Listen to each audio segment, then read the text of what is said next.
If you've glanced at house prices in the UK lately and thought, how is anyone affording this? You're definitely not alone.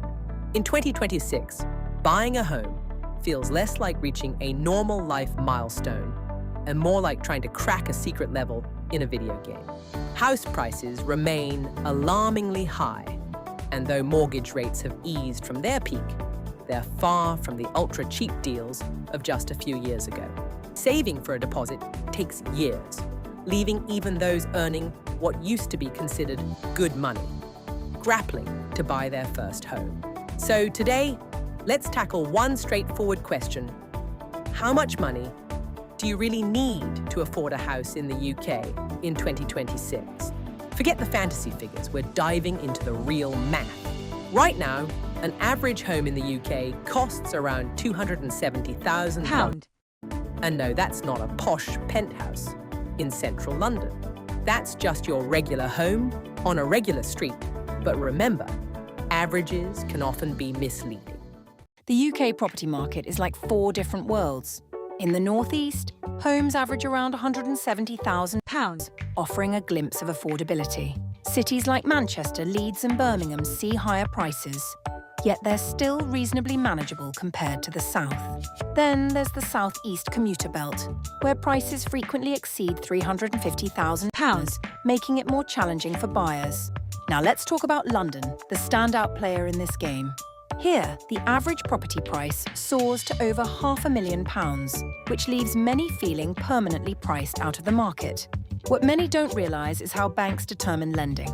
They don't lend based on the property you desire, but rather on what they believe you can realistically afford to repay. Most UK lenders apply an income multiplier, generally around 4 to 4.5 times your annual salary. So with an income of £40,000, a bank might offer you approximately £180,000.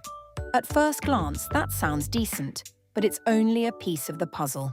Until you realise the hidden costs of home buying, it can seem straightforward. You need a deposit, legal fees, and sometimes even stamp duty, not to mention moving costs and enough spare income to live comfortably.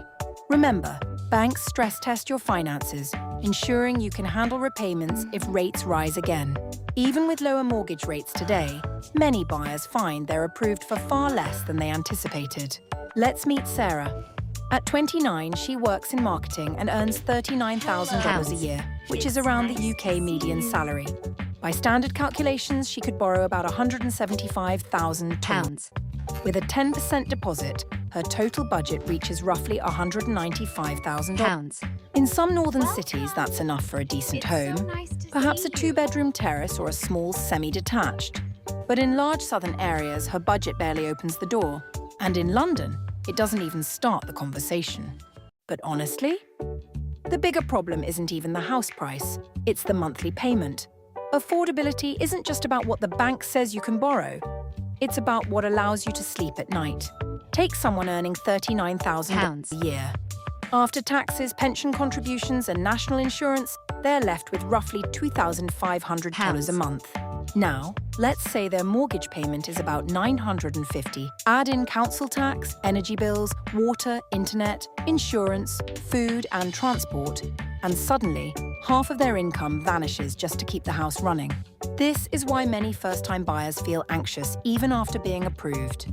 Technically they can buy, but financially, it feels uncomfortable. Now let's picture someone earning £100,000 a year. That's considered a high salary in Britain. With a typical income multiplier, they could potentially borrow about £450,000 and add a deposit. Suddenly, they are looking at a £500,000 budget. In most parts of the UK, with £500,000, you can buy a genuinely beautiful home.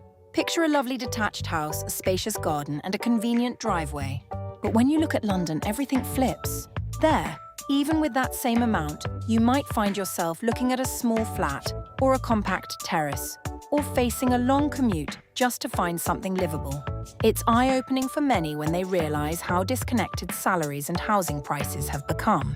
Earning 6 figures in London can still leave you feeling financially average.